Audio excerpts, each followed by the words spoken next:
to show you how to make greens and beans. It's a traditional Italian dish.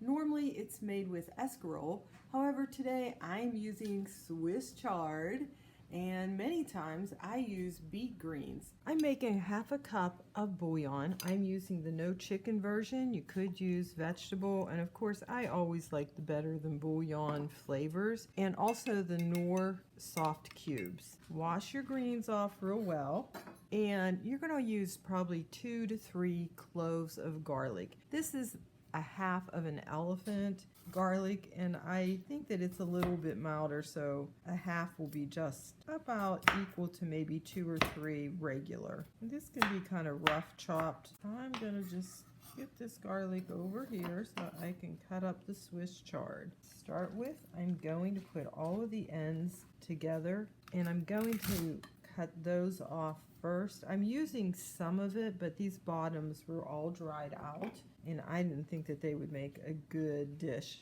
for me.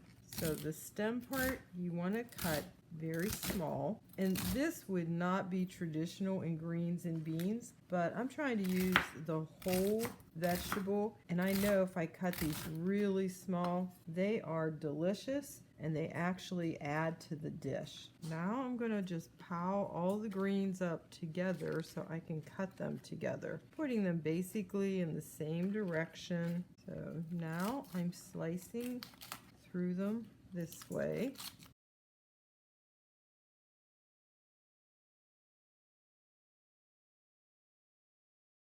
Those ones I'm gonna have to chop up. Now cut in this direction. I want the greens to be bite-sized. You can see how easily they slice. Next, you can use any kind of onion. This is just what I have on hand today. You could use just a regular white onion.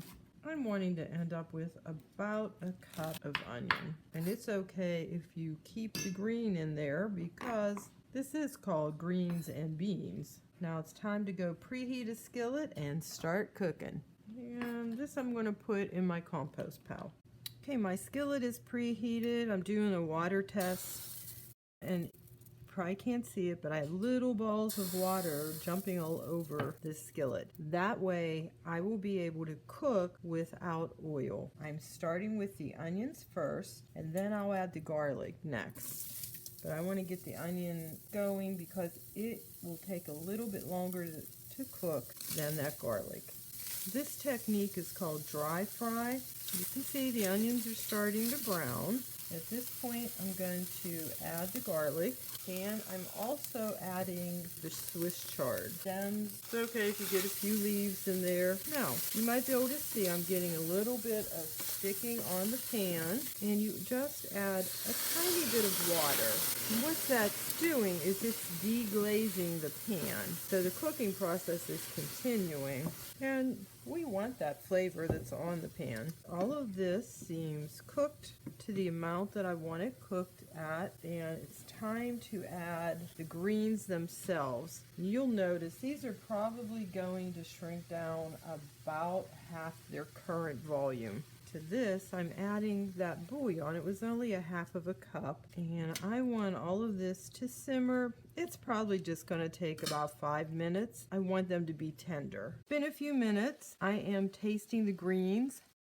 They are perfectly tender. And that was like 5 minutes or less. So right now I'm adding my white beans. I'm adding a couple shakes of powdered rosemary. That really adds to it. I'm also adding some pepper flakes. And lastly, a little bit of black pepper. And no salt, in my opinion, is needed. Seems like these kind of greens and beet greens just don't need the salt. They have a sweetness to them. Stir all this up, and you can see those greens, we had about 4 or 5 cups, and that's how much they cook down. If you are trying to get more greens into your life, I find eating them cooked, it really gets me to a higher level of bean. So just bring it back up to temperature.